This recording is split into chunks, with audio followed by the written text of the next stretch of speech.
اعوذ باللہ من الشیطان الرجیم بسم اللہ الرحمن الرحیم اذ قالوا لیوسف واخوہ احب الی ابینا منا ونحن عصبہ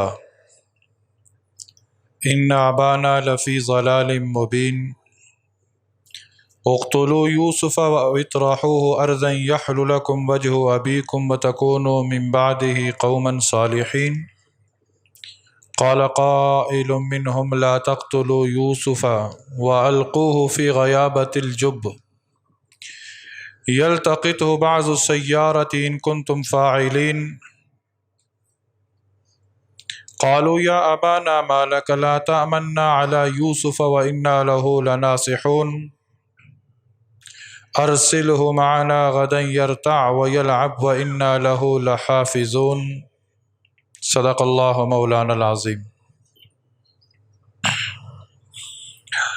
میرے انتہائی واجب الاحترام سامعین اعظم، اللہ رب العزت کا لاکھ لاکھ شکر اور اس کا احسان و فضل و کرم ہے کہ اس نے ہمیں محض اپنی توفیق، اپنے کرم، اپنے فضل سے اپنے گھر میں آنے کا موقع عطا فرمایا، اور پھر خلاق عالم نے ہم پر یہ احسان عظیم فرمایا کہ اس پرفتن دور کے اندر ہمیں اپنا ایک عظیم حکم یعنی فرض نماز با جماعت پڑھنے کی توفیق عطا فرمائی، اور پھر اللہ رب العزت نے ہمیں اپنے ہی گھر میں بٹھا کر اپنا پاک کلام سننے اور سمجھنے کی توفیق نصیب فرما دی۔ یہ خلاق عالم کا بہت بڑا احسان ہے۔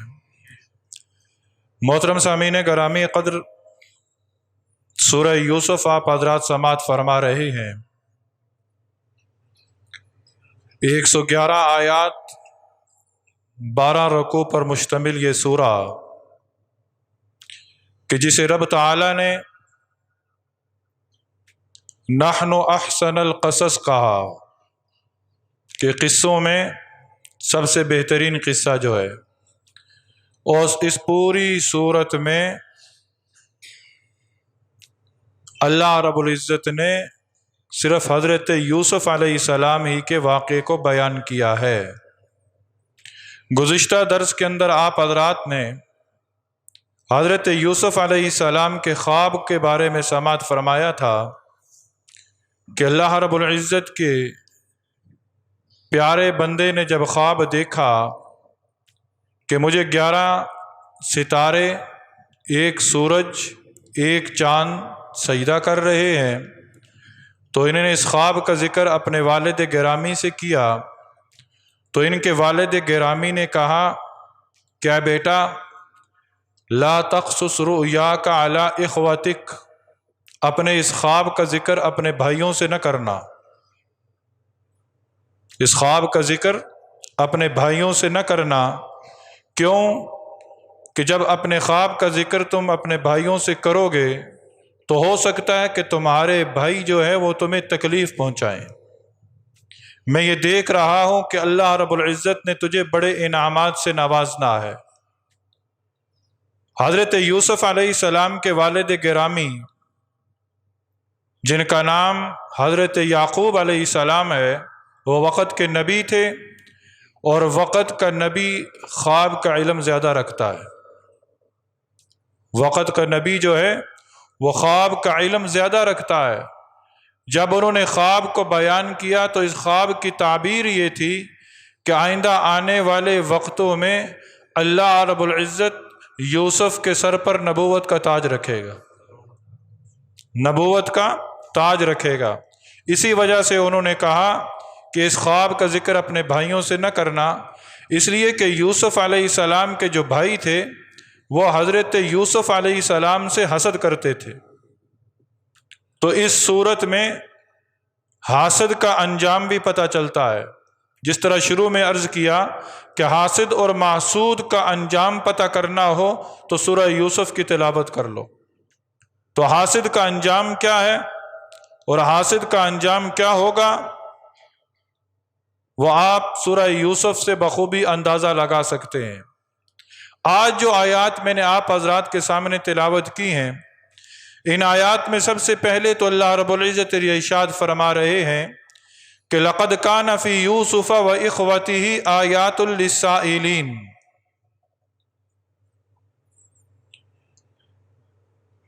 کہ یہ جو واقعہ ہے نا، کون سا واقعہ؟ حضرت یوسف اور ان کے بھائیوں کا۔ اس واقعے کے اندر بڑی نشانیاں ہیں سوال کرنے والوں کے لیے، بڑی نشانیاں ہیں سوال کرنے والوں کے لیے۔ اب سوال کرنے والے کون؟ اس سورہ کے شان نزول میں آپ حضرات نے سماعت فرمایا تھا کہ یہودیوں نے آ کر نبی صلی اللہ علیہ وسلم سے سوال کیا تھا کہ یہودی فلسطین سے نکل کر مصر کے اندر آباد کب ہوئے تھے اور کیوں کر ہوئے تھے۔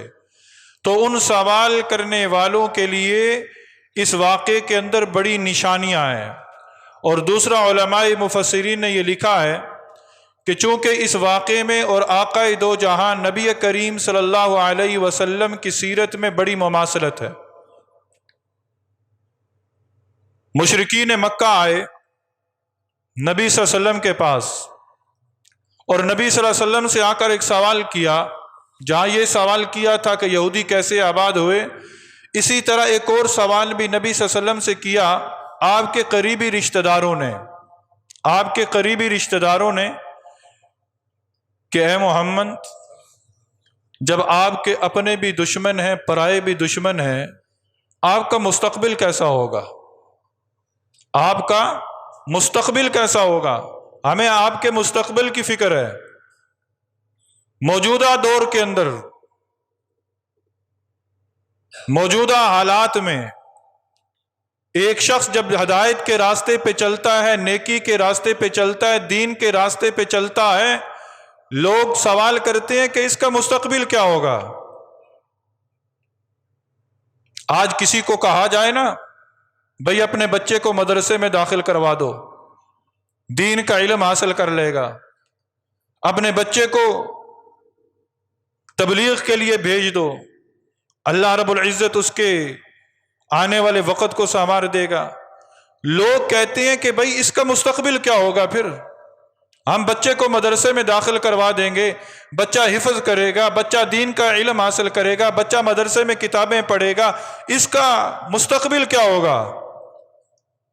بالکل اسی طرح مشرکین مکہ نے بھی آ کر سوال کیا کہ اے محمد، ہم دیکھ رہے ہیں تیرے اپنے بھی دشمن ہیں پرائے بھی دشمن ہیں، تیرا مستقبل کیا ہوگا؟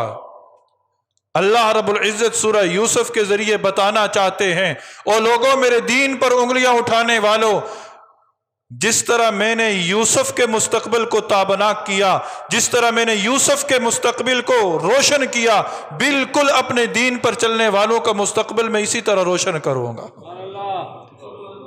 اے نبی بتا دیجئے انہیں، جو آپ میرے ساتھ کر رہے ہو یوسف علیہ السلام کے ساتھ بھی ایسا ہی ہوا تھا۔ آگے آپ اس رکوع میں ابھی سماعت فرمائیں گے کہ یوسف علیہ السلام کے قتل کا منصوبہ بنایا گیا، نبی صلی اللہ علیہ وسلم کے لیے بھی قتل کا منصوبہ بنایا گیا۔ دار الندوہ میں میٹنگ ہوئی، جہاں حضرت یعقوب علیہ السلام کے گھر میں میٹنگ ہوئی، بھائی آئے تھے، بھائیوں نے مشورہ کیا تھا۔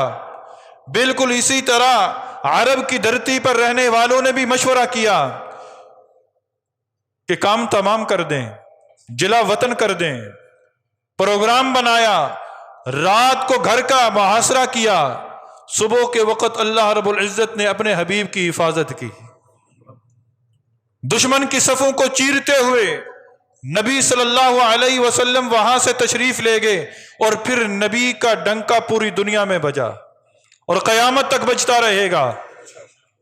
بالکل اسی طرح حضرت یوسف علیہ السلام کا بھی قتل کرنے کا پروگرام، ان کو بھی قتل کرنے کا پروگرام بنایا گیا کہ قتل کر دیں۔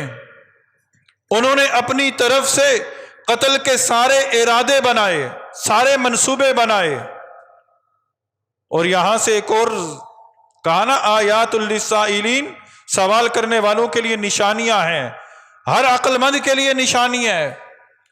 دیکھو کس طرح بھائیوں نے حضرت یوسف علیہ السلام کو قتل کرنے کا منصوبہ بنایا۔ اے لوگو، تمہارا یقین جب رب کی ذات پر آ جائے گا، لوگ تمہیں موت کی وادی میں پہنچانا چاہیں گے، رب تعالی موت کے اسباب میں سے تمہاری زندگی نکالے گا۔ موت کے اسباب میں سے تمہاری زندگی نکالے گا۔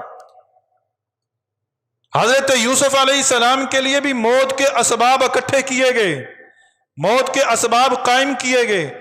ان اسباب میں سے رب تعالی نے حضرت یوسف علیہ السلام کے لیے زندگی کو نکالا ہے۔ تو یہ ہمارے لیے سبق ہے۔ یہ صرف یہ نہیں کہ ہم حضرت یوسف علیہ السلام کا واقعہ سنیں اور یوں کہیں کہ ہمارے علم میں اضافہ ہو گیا، نہیں، ہر لمحے سے ہم سبق حاصل کریں۔ حضرت یوسف علیہ السلام کے بھائیوں نے پھر مشورہ کیا، اذ قالوا لیوسف واخوہ احب الی ابینا منا ونحن عصبہ ان ابانا لفی ضلال مبین اقتلوا یوسف او اطرحوہ ارضا یحل لکم وجہ ابیکم وتکونوا من بعدہ قوما صالحین۔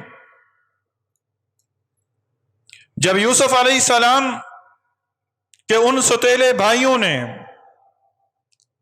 کہا کہ ہمارا باپ یوسف سے زیادہ پیار کرتا ہے، یہ یوسف ہمارے اور باپ کے درمیان ایک رخنہ ہے، یہ یوسف ہمارے اور باپ کے درمیان ایک رکاوٹ ہے، سارا پیار تو ہمارا بھائی لے جاتا ہے۔ اور حضرت یوسف علیہ السلام کے بیٹے کتنے تھے؟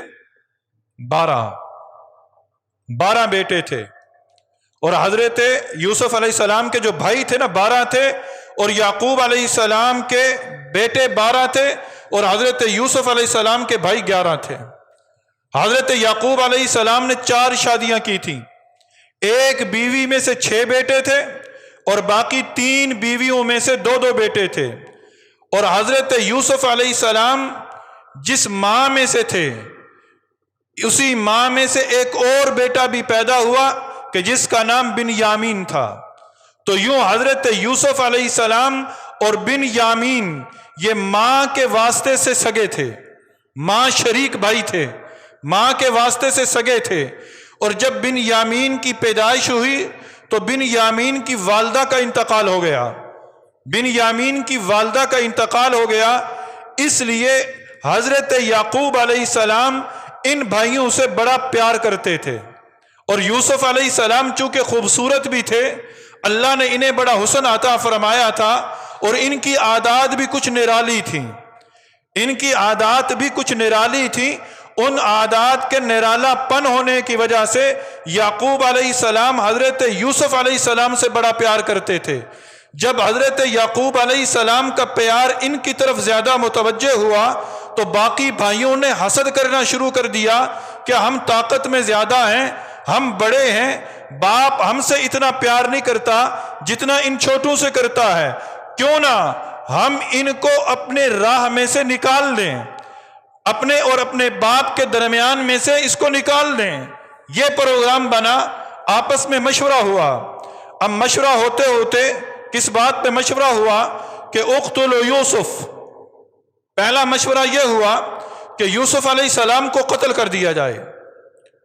دوسرا مشورہ ہوا او اطرحوہ ارضا، کسی ویران جگہ پر پھینک دیا جائے، کسی ویران جگہ پر پھینک دیا جائے، یحل لکم وجہ ابیکم، تاکہ ہمارے والد کی ساری توجہ ہماری طرف ہو جائے، ہمارے والد کی ساری توجہ ہماری طرف ہو جائے۔ پھر اس کے بعد کیا ہوگا؟ وَتَكُونُوا مِن بَعْدِهِ قَوْمًا صَالِحِينَ، یہ سب کچھ کرنے کے بعد ہم نیک بن جائیں گے، یہ سب کچھ کرنے کے بعد ہم نیک بن جائیں گے۔ موجودہ دور کے اندر بھی ایک گناہگار گناہ کرتا ہے اس امید پر کہ ابھی گناہ کر لو، بعد میں توبہ کر لیں گے، بعد میں نیک ہو جائیں گے۔ ابھی جوانی ہے، اپنی چاہت کے مطابق گزار لو، بڑھاپے میں قدم رکھیں گے، نیک بن جائیں گے۔ ابھی جوانی ہے، جو کچھ کرنا ہے کر لو، بعد میں وقت آئے گا نیک بن جائیں گے۔ ابھی بھی کسی کو کہا جائے نا بھائی تم پر حج فرض ہے، جاؤ حج کے لیے، کہتا ابھی نہیں جانا، ابھی نہیں جانا۔ وجہ کیا ہے؟ میں حج کو سنبھال نہیں سکتا۔ مطلب اس کا کیا ہے کہ حج کرنے کے بعد مجھے گناہ چھوڑنے پڑیں گے، لمبی امید قائم کیے ہوئے ہے۔ لمبی امید قائم کیے ہوئے ہے اور یہ سمجھتا ہے کہ میں حج کرنے تک زندہ رہوں گا، اور اللہ کے بندے اس امید پر کبھی گناہ نہ کرنا کہ گناہ کے بعد توبہ کر لوں گا۔ پتہ نہیں گناہ کے بعد رب توبہ کی توفیق بھی دیتا ہے یا نہیں دیتا، پتہ نہیں تیری زندگی بھی ہے یا نہیں ہے۔ یوسف علیہ السلام کے بھائیوں نے بھی کہا تھا کہ ہم اس کو قتل کر دیتے ہیں یا ویرانے میں پھینک آتے ہیں، بعد میں ہم توبہ کر لیں گے، بعد میں ہم نیک بن جائیں گے۔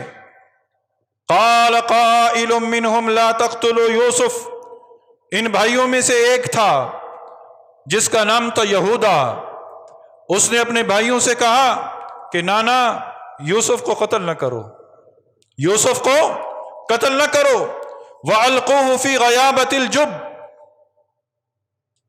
اس کو کسی اندھے کنویں میں پھینک دو، يَلْتَقِطْهُ بَعْضُ السَّيَّارَةِ إِن كُنتُمْ فَاعِلِينَ، تاکہ کوئی قافلہ آئے اور وہ قافلہ اسے وہاں سے اٹھا کر لے جائے، یہ ہم سے دور چلا جائے گا، کسی کو پتہ بھی نہیں ہوگا۔ یہ مشاورت ہوئی ان بھائیوں کی حضرت یوسف علیہ السلام کے بارے میں۔ پھر یہ ایک دن آئے اپنے والد گرامی کے پاس، یعنی حضرت یعقوب علیہ السلام کے پاس، اور آ کر کہا، حضرت یعقوب علیہ السلام اپنے بیٹے کے بارے میں بڑے فکر مند تھے، وہ ہر وقت اپنے بیٹے کو اپنی آنکھوں کے سامنے رکھتے تھے کہ کہیں ایسا نہ ہو اس کے بھائی حضرت یوسف کو کوئی تکلیف پہنچا دیں۔ وہ اپنی آنکھوں سے یوں سمجھ لیجئے یوسف کو اوجل نہیں ہونے دیتے تھے، ہر وقت آنکھوں کے سامنے رکھتے تھے۔ تو بیٹے باقی آئے اور آ کر کہا کہ قالوا یا ابانا ما لک لا تامنا علی یوسف وَإِنَّا لَهُ لَنَاصِحُونَ، اے ابا جان آپ کو کیا ہو گیا ہے کہ آپ یوسف کے معاملے میں ہم پر اطمینان نہیں کرتے؟ آپ کو کیا ہو گیا ہے؟ آپ یوسف کے معاملے میں ہم پر اطمینان نہیں رکھتے؟ حالانکہ کوئی شک نہیں ہونا چاہیے کہ ہم اس کے خیر خواہ ہیں، ہم اس کے خیر خواہ ہیں۔ ارسلہ معنا غدا یرتع ویلعب وانا لہ لحافظون، اے ابا جان ہم یہ چاہتے ہیں کہ آپ ہمارے بھائی کو ہمارے ساتھ بھیجیں۔ کہاں بھیجیں؟ میدان میں، جنگل میں۔ کیوں بھیجیں؟ یرتع ویغلب، یرتع ویلعب، کہ وہ کھائے پیے، یرتع ویلعب، اور کھیل کود کرے، کھیل کود کرے۔ جنگل میں جائے گا، باغ میں جائے گا، ہمارے ساتھ زمینوں پہ جائے گا، اچھے اچھے پھل کھائے گا۔ ہم روزانہ جاتے ہیں، اس کو آپ ہمارے ساتھ نہیں بھیجتے، اب اس کو بھی ہمارے ساتھ بھیجیں، کوئی کھیل کود کرے گا۔ اور یہاں سے کچھ لوگ یہ لیتے ہیں کہ ہر قسم کی کھیل کود جائز ہے، کیونکہ حضرت یعقوب علیہ السلام نے اپنے بیٹے کو کھیلنے کودنے کے لیے بھیج دیا تھا۔ یاد رکھیں ہر کھیل وہ جو اللہ سے بندے کو غافل کر دے وہ کھیل لہو و لعب کے اندر شامل ہوتی ہے، وہ کھیل لہو و لعب کے اندر شامل ہے۔ جس کھیل سے مراد کیا تھی؟ کوئی تیر اندازی کر لے، کوئی گھڑ سواری کر لے، کہ جس سے انسان کی جسمانی صحت پر اثر پڑے اور اس جسمانی صحت کو وہ دشمن کے مقابلے میں استعمال کرے جو اسلام کا دشمن ہے۔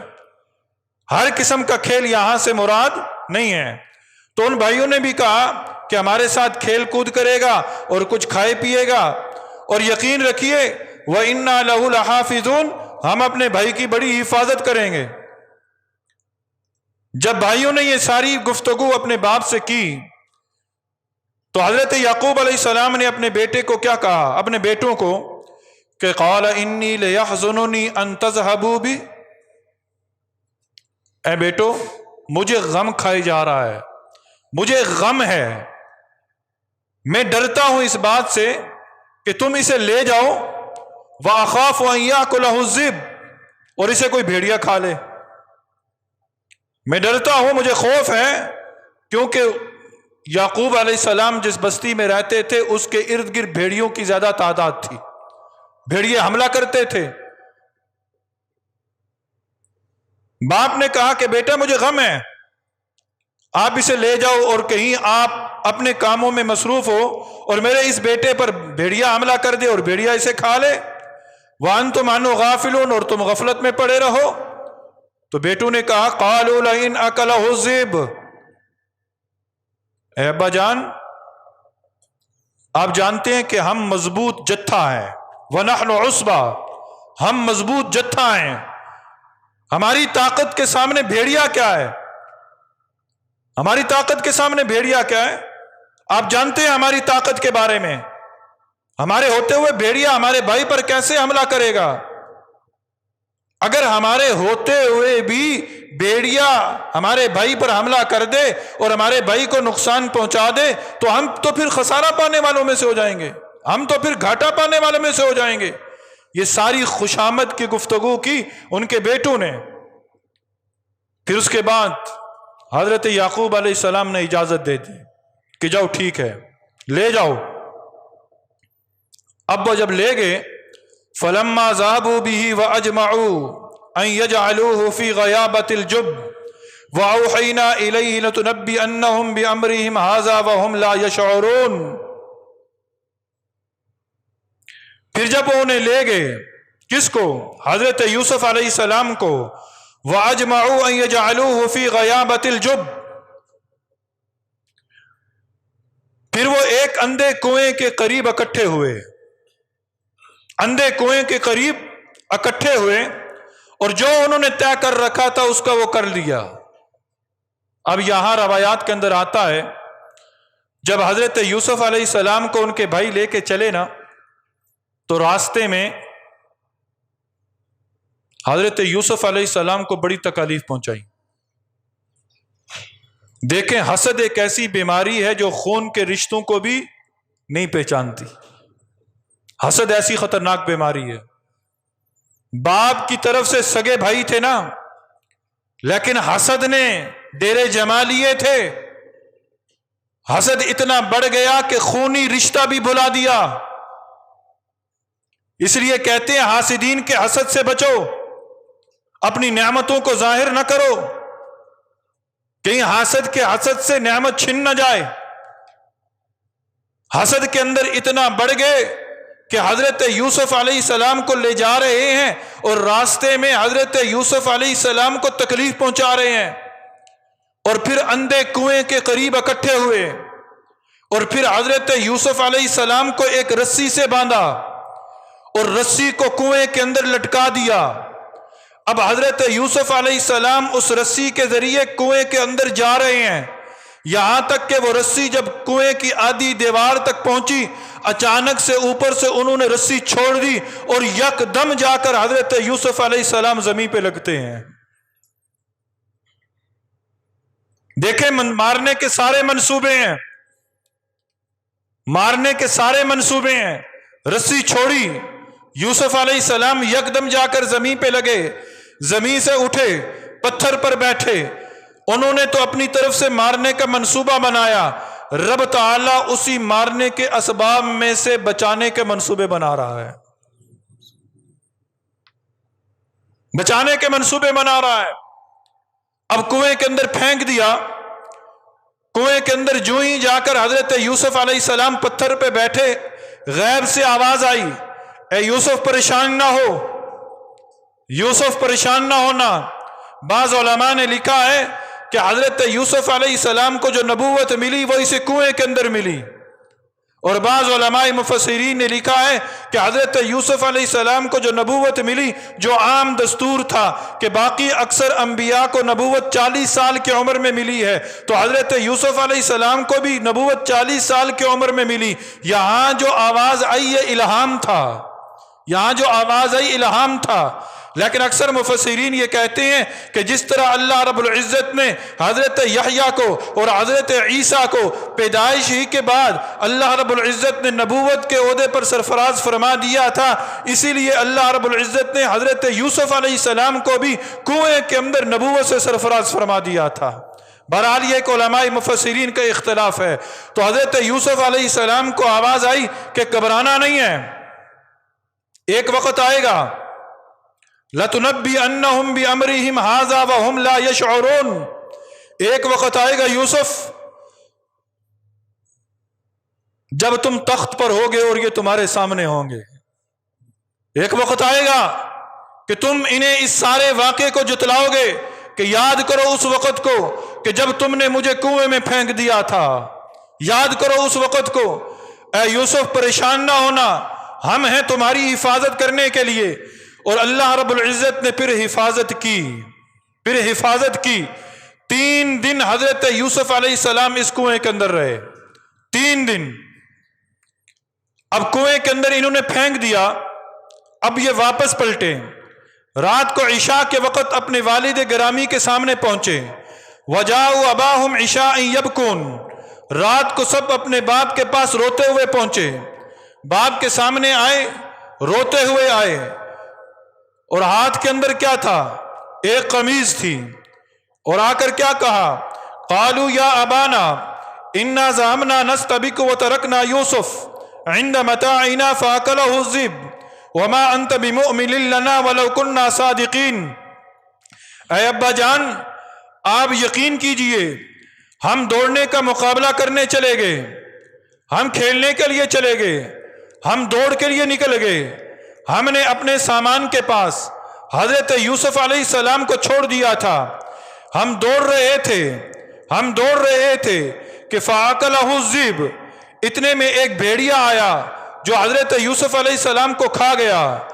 ساری گفتگو کر بھی رہے ہیں اور ساتھ یہ بھی کہہ رہے ہیں اے ابا جان وما انت بمؤمن لنا ولو كنا صادقین، کہ آپ ہماری بات کا یقین نہیں کریں گے. آپ ہماری بات کا یقین نہیں کریں گے. وجاؤ علی قمیصہ بدم کذب. وہ قمیض کہ جس پر انہوں نے جھوٹ موٹ کا خون لگایا ہوا تھا.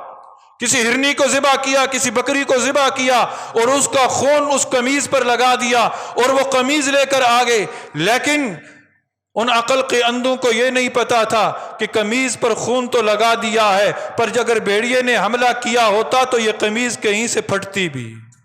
قمیض کا بڑا کردار ہے حضرت یوسف علیہ السلام کے واقعے میں. ایک قمیض حضرت یعقوب علیہ السلام کے پاس اول آئی، بعد میں عزیز مصر کے دربار میں بھی قمیض کا ذکر ہوا، اور پھر حضرت یعقوب علیہ السلام کی آخر میں بینائی جو لوٹی وہ بھی ایک قمیض کی وجہ سے لوٹی تھی. تو پہلے اولاً قمیض لے کر آئے، لیکن وہ قمیض کہیں سے پھٹی نہیں ہوئی تھی. اس قمیض کی حالت کو دیکھ کر حضرت یعقوب علیہ السلام سمجھ گئے اور سمجھنے کے بعد کیا کیا؟ فصبر جمیل، صبر جمیل اختیار کیا. صبر جمیل کسے کہتے ہیں؟ ایسا صبر بندے کو کوئی تکلیف پہنچے، بندے کے کوئی مصیبت آئے، بندے کا کوئی پریشانی لاحق ہو، بندے پر غم کے پہاڑ ٹوٹ پڑیں، وہ اپنے غموں کا واویلا دنیا کے سامنے نہ کرے، وہ اپنی پریشانی کا اظہار دنیا کے سامنے نہ کرے، وہ اپنے غموں کا اظہار دنیا کے سامنے نہ کرے. اسے کہتے ہیں صبر جمیل. اسے صبر جمیل نہیں کہتے کہ مصیبت آئی، غم کا پہاڑ ٹوٹا، پہلے تو ہم نے جزا فضا کی، گریبانوں کو چاک کیا، جسموں کو تھپڑوں سے مارا، اور پھر ہم نے لوگوں کے سامنے اظہار کیا. 1 دن گزرا، 2 دن گزرے، 3 دن گزرے، اور پھر جب بندہ جائے کہ ہاں بھائی کیا حال ہے، اس وقت بندہ کہے کہ صبر کر رہا ہوں کہ اور کیا کر سکتا ہوں. اس کو صبر نہیں کہتے. صبر کہتے ہیں غم کی خبر سنی. مثال کے طور پر ہمارے کسی عزیز کا انتقال ہوا، خبر سنی، فوراً کہہ دیا انا للہ و انا الیہ راجعون.